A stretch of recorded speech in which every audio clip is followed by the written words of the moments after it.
shot! Pushes off to Jones, kicks it out to Aaron Hart, 4 seconds. Oh my goodness! He makes the three. You kidding me, Aaron Martin?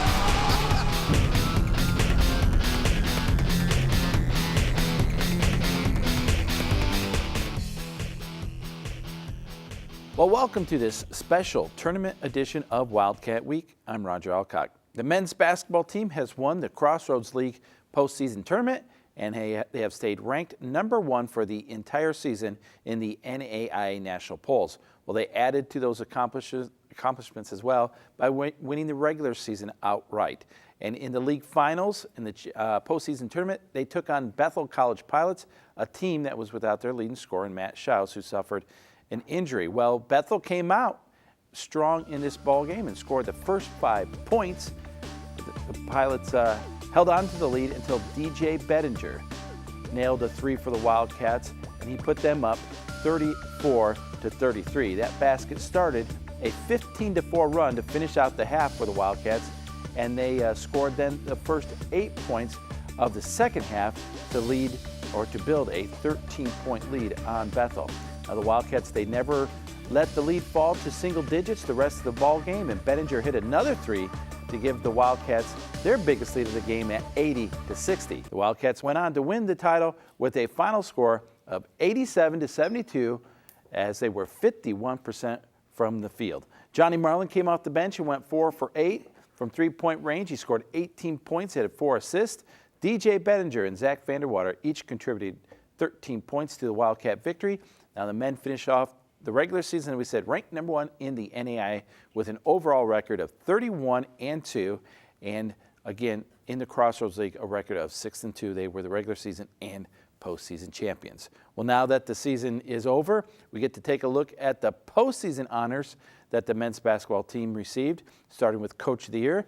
Greg Tonic is Co-Coach of the Year with Grace College's Jim Kessler. It's Coach Tonic's 5th time in 10 years to receive that honor. Johnny Marlin was named the Newcomer of the Year and was also a member of the All-Newcomer team as well as part of the First Team All-League. Zach Vanderwater was named to the All-Defensive team and was voted the Defensive Player of the Year for the 2nd year in a row, as well as being voted to the All-Conference 3rd team. Lane Mahurin was voted onto the All-Conference League 2nd team, and Bob Peters received honorable mention. So a lot of honors to go around for the Wildcats this year. Well, now that we have you caught up on all of that, let's talk to the Crossroads League Co-Coach of the Year and Coach Tonic. And Coach, thanks for coming on in. It's a end of the basketball season in a sense, but you've got a lot to do because you guys are getting ready now to take on Brescia University, and we're going to talk, or Brescia College out of Kentucky. We'll let people know that's going to be Wednesday at 6:45 p.m. local time. So a lot to do to get ready for that tournament. No rest, is there? No, but this is the fun time of the year. It doesn't matter how much you're working. You're excited to be playing right now, and hopefully you can make the most of it. Let's go back a little bit to talk about that Bethel game. Obviously, not having Schaus, that's a downer for Bethel. We talked a little bit about, prior to the game, could be a similar scenario when you guys lost Johnny Marlin. Your team responded and I thought took their game to another level. Bethel has plenty of talent. They had plenty of depth, but I thought your depth came through at the end for sure. Yeah, I think it's really made me appreciate how our team responded to losing Johnny. I mean, not only did we, sustain, but I thought we played better. We got contributions off the bench. We grew as a team during that time. It was really needed. I thought defensively, we finally started playing better defense because we knew we just couldn't outscore people at that time. So that was a good period for our team, and now that we got him back, I think we're really playing better and peaking right now. Speaking of defense, I thought that was maybe one of the keys to that ball game against Bethel. And they did jump out to a good start, and they were shooting the lights out. But I thought you guys were able to kind of adjust, clamp down a little bit tighter. And when you did that, you took control of the game, and you really never let go of control of that game. Yeah, I think the last time we played them, we just got hurt so bad in transition, and we didn't recover from that. Where this time, they took the lead early, but it was off some deep threes. And as long as we were staying in front of our men and contesting shots, I felt pretty good about it. And, for our guys to not panic, got down 6, we made the big run right for the half that built us that lead. And that, people talk all the time about the end or the final couple minutes of the first half and the first couple minutes of the second half. And that was definitely a time where you guys won those minutes and took control of the game. Yeah, we've been a team that plays in spurts, and we've had them at different parts of the game. And this one going into half was big because you have that momentum going into half, and it just gives the players a boost of confidence. Allowed us to come out and really start the first 4 off and build upon it even bigger. And I thought that was a key in the second half is, Bethel is a team that's known to make some runs. They're known as a team that can, really score 10, 12 points in a minute. I mean, they can really light it up. And you talked about fast break points. You got up by 13. You didn't ever, at that point, instead of letting them make a run to get into it, you built the lead to 20. And that was really the ball game at that point. Yeah, they weren't going to get back into it. We had talked about that because first round, Spring Arbor, we built 15-point lead, let it go to 0. Vernon built 14 or 15-point lead, let it go to 0. So when we called that timeout, we're up 13 with Bethel. We said, we're at this exact same point. We had been talking about it this week and just talking to our guys about how you got to be fearless in those moments. You can't get tight. You just got to play, and you maybe got to take a few risks. And I thought our guys did that within taking good shots, within being solid defensively. And so that was rewarding as a coach to know what you worked on that week came to play in fruition during the game. Another guy, he only scored 6 points, but came off your bench, and Nate Bubash. I just like what he brings to the table, the little stuff, the gritty stuff. Played great defense, got some rebounds. He gets a couple buckets there, but a couple great assists. I mean, one in particular where he kicked it out to, I think it was DJ, with a big 3, but only 6 points, but I thought he was really key. Nate's probably one of the more undervalued kids, I think, in our program, and has had his hand in more wins than he ever gets credit for because he does the dirty work. I mean, not many people are patting him on the back at the end of the game because he kept the ball out of the post, but he just moves his feet, he battles, and sometimes it's a shot of energy for us. When he comes in, I think our level of play raises. Well, again, congratulations, a regular season championship, postseason championship, those are great. And now you get, like you said, the fun part. You move on to the NAI National Championship. What do we know about Brescia? I know they're out of Kentucky, and sure. Have we played them in the past couple of years? It seems like they were on our schedule once. But I could be wrong. They've come here in the past. Yeah. I don't know if it's been the past 6, 7 years. They actually came here this summer and we played them. They come to our summer shootout, so we're familiar with them. Very well coached team, very disciplined team. They got the Player of the Year in their league, who actually led the country in shot blocks, or blocked shots. He's long, he can score it. He plays the forward position, so it's a good basketball team. I think they're going to present a lot of challenges across the board. Just a moment ago, we saw the bracket that was put up. When you take a look at that bracket, you know who your first round opponent is going to be. You can maybe make a guess at the second round, but you never know out there. It's just, upsets are happening all over the place. The seedings are somewhat accurate, but again, those can be kind of iffy at times. You just got to be ready to play to the best of your ability and have your team ready to. Yeah, and you can't get caught looking ahead. Like I told our guys, listen, we got an entire staff that'll plan ahead if needed. You guys just focus on what's in front. So Wednesday night, 6:45 is all that matters at this point. All right, well, Coach, we'll definitely be tracking with you guys and wishing you best of luck. It's a lot of fun and be a ton of coverage here on WIW-TV, so we look forward to it. Thanks, Raj. Appreciate it. Well, as we said, and as we mentioned, the Wildcats once again will be taking on Brescia of Kentucky, 6:45 p.m. Eastern Time, Wednesday, March the 11th. That game will be broadcast right here on WIW-TV, so make sure to tune in.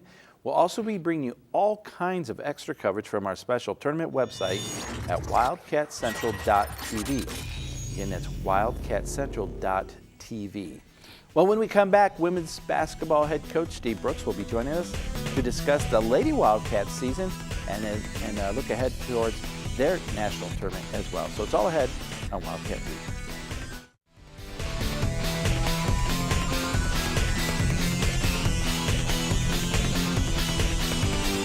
Well, welcome back to Wildcat Week. The women's basketball team is headed to the NAIA National Tournament in Sioux City, Iowa, and they are a number 2 seed in that tournament. Well, they last played in the Crossroads League tournament semifinal against the Foresters of Huntington University. The Foresters, boy, they came out early and hot, and they took right away they took a lead and added to it with a 50-point shooting percentage from three-point range. The Forcers ended up with 3 different players scoring more than 17 points, and they held an almost 2-1 rebounding advantage against the Wildcats. The Wildcats were down 11 at the half, managed to pull within 7 at the start of the second half, but Huntington pulled away as the Lady Wildcats struggled on both ends of the floor and ultimately fell to the Forcers 56-77. Now Erica Isham led the way for the Lady Wildcats with 15 points. She was 6 of 7 from the field. Emma Stahl scored 12. The Lady Wildcats now move on to the NAIA National Tournament as the number 2 seed, as we said. They close out the season or move into that tournament with a 27-5 overall record. They were 17-1 during the Crossroads League regular season play.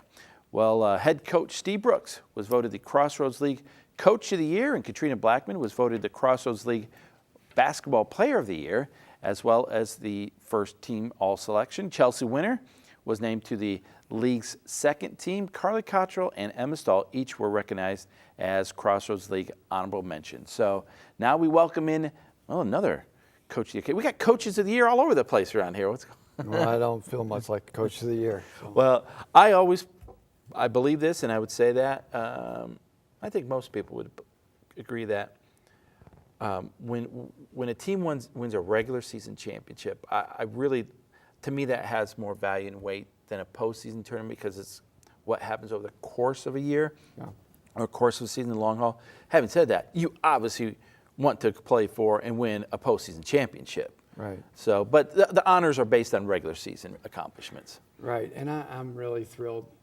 for our kids. It's the first time in a long time that we've had a really strong representation on the all-conference team, and for Katrina to get Player of the Year was special because I really, her and I have talked a lot. I don't know that she's the best player in the conference. There's a lot of really good players, but I think she was definitely the most valuable player in the conference because she led her team to a conference championship and was just a tremendous asset for our team throughout the course of the whole year. Well, and we've talked about this before with Katrina. She'll average, 12, 13 points a ball game when most people are like, well, that's nice, but they're not. She's not averaging 20 points a ball game. But she plays some great defense. She may be the best passer, best distributor of basketball, right. Not only on your team in the entire conference. She can rebound. She agree. Does a lot of things extremely well. She does.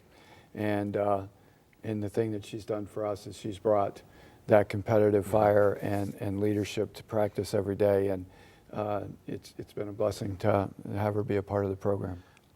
Chelsea Winter was honored. I don't know if you want to call it a breakout season, but we're seeing glimpses of what she's capable of doing. Right. And Carly and Emma being named to that team as well. Again, both of them all of those guys had games where they were the ones to step up and really be the main factor in a win somewhere during the course of the year. We've got a really balanced team, and again, like I said, it was really exciting to see that the coaches in the conference saw the fact that we were balanced, and somebody that averaged 9 points a game was able to make all conference, and it's definitely a team thing. I think our kids would echo that it's a team award, and now we've got to put all that behind us and move forward as we enter into the national tournament. Well, that's what leads me into what I was thinking. Is like obviously you didn't finish the postseason conference season like you would like to, but Nope. Isn't that it's so encouraging to know? Okay, we've got another chance at this now. We got a chance to. It's almost really like a whole new season when you go to the national tournament. It's just new atmosphere, new teams, new setting, everything, and everyone starts with a clean slate, and it's just it's a gauntlet you try to run. And I hope our kids. I mean, we had them come back on Tuesday. We gave them 3 days off, and we had them come back on Tuesday because we wanted them here. I didn't know what kind of crowd the guys would have for their game, and we wanted them to be back for that for sure. And I hope our kids understand that it's an honor and a privilege to get a chance to represent our conference in the tournament, and I really don't want any of our teams to take it for granted, because it really is, like you said, it's a special experience, and it's our ultimate goal is to get there, and you know, to be able to do it again is a blessing. We're going to take a quick look at your bracket here, and in that bracket, like we said, we're a number 2 seed in that. You take on Ashford. They're out of Iowa in the first game. You take a look at St. Xavier, a number 1 seed. You know a little bit about them. Ozarks, they have a great tradition. Hastings out of the GPAC. There's some good teams in that bracket for sure, but you guys are one of them, and there is no easy bracket. I mean, it's not like, No. you know, that bracket's cake or water or something like that. No. There's only 32 teams, and they're all capable of winning a basketball game. Right. Ashford's 24-7. They're an independent, so they've played a schedule that's got, you know, they played Morningside, they played Briar Cliff, they played, I think, 6 teams that are going to be participating in the NAI tournament. So, you know, it's like you said, I don't think you can look at any one team in the tournament and go, well, this is a game that you can just show up and win. That's not going to happen. You're going to have to be prepared and ready to go, and that's what we're trying to do. It seems, I know, in 2007, obviously national championship season, then a couple years ago, national championship season. Obviously, I think you have to play good offense. You have to score points to win. But in both those years, it seemed like each game you got progressively tougher and better on the defensive end. That may be a key to making a run towards a Final Four. Well, that's what I believe, and it's what we've tried to center our program around through the years is our defensive effort. And you know, I think it was one of the things that really disturbed me the most about our game with Huntington on Friday was our defense was so porous. I mean, we just gave them wide open looks. We let them stand and shoot. We let them do things that, you know, we had worked for 2 days to make sure they didn't do, and we still allowed it to happen. So I think our kids were as embarrassed and frustrated by that. So I do think there is a sense of urgency, especially from our seniors, about going out and being the kind of Lady Wildcat team that people are used to, that plays hard-nosed defense and you know, gives a full effort on every possession, and hopefully we can do that. All right. Well, thanks for coming on and coach, and congratulations on a great season. And as we talked about, the Lady Wildcats will be taking on Ashford out of the great state of Iowa Thursday, March the 12th, 4:30 p.m. local time. And that game will be broadcast right here on WIW-TV, so make sure to tune in, again, 4:30 on Thursday. We'll also be bringing you all kinds of extra coverage from our special tournament website, wildcatcentral.tv. I think you should bookmark it right now, wildcatcentral.tv. Well, when we come back, we'll catch up with some more Wildcat athletics and make sure you are all set to follow our basketball teams into the national tournament. So that's all coming up next on Wildcat Week.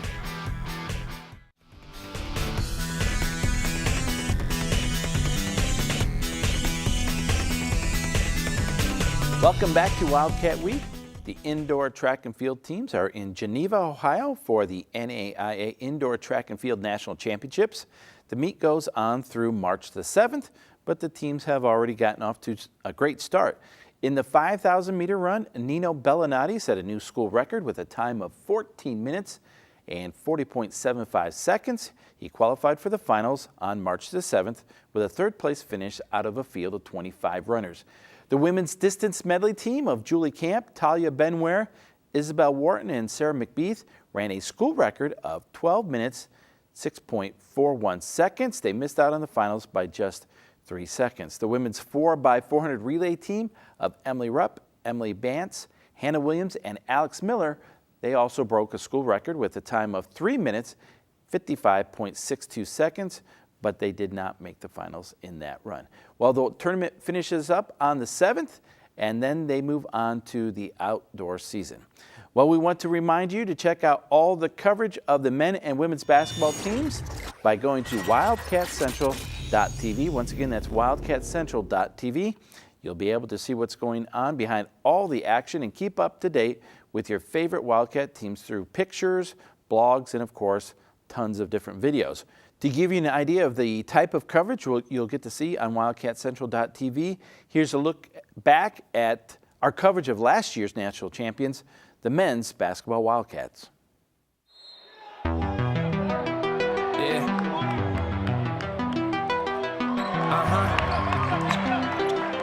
did it. Look, I said we did it. I just can't believe we did it.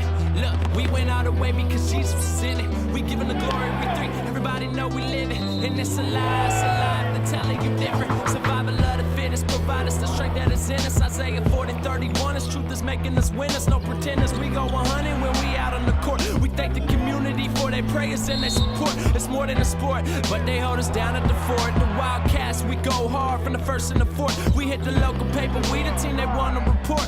Glory to the Father, we lifting it up to the Lord. Our players worship, we gotta keep giving them up some more. We burn them up and cut them down, that's the motto of course. Going to war, giving them more, crashing into them and getting the boards. We can afford to give them a bit of a time, giving up isn't a grind. Pivotal cuts is important, gotta soar and let Jordan put in that overtime at night and back to work in the morning. We get it, ooh, it's so amazing. Lord, it's cause of you the reason we made it. We burn them up, to cut them down. We lift them up, to earn the crown. He the reason we made it. We made it, we made it. We didn't do it on our own, no. We didn't do it on our own, no. He's the reason we made it. We the champions. We the champions. We the champions.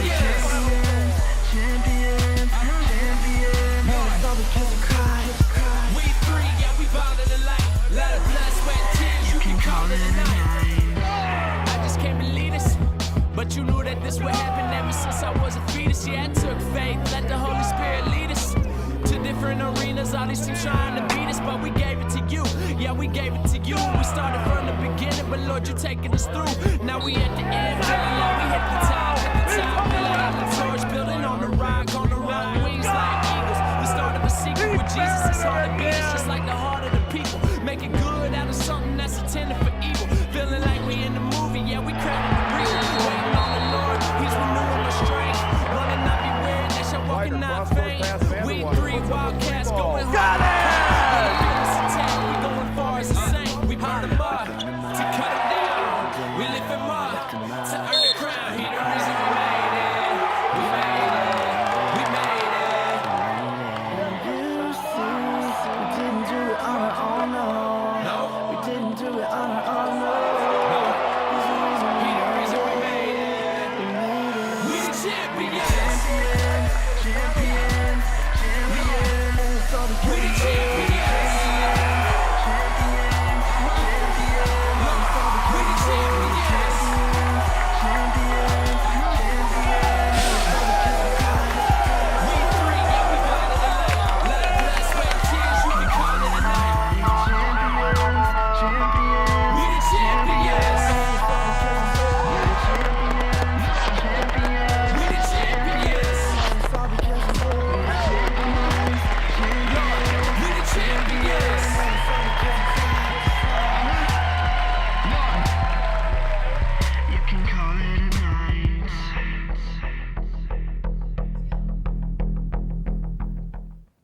Well, what a great tournament that was, and we're excited to bring you all the action again this year.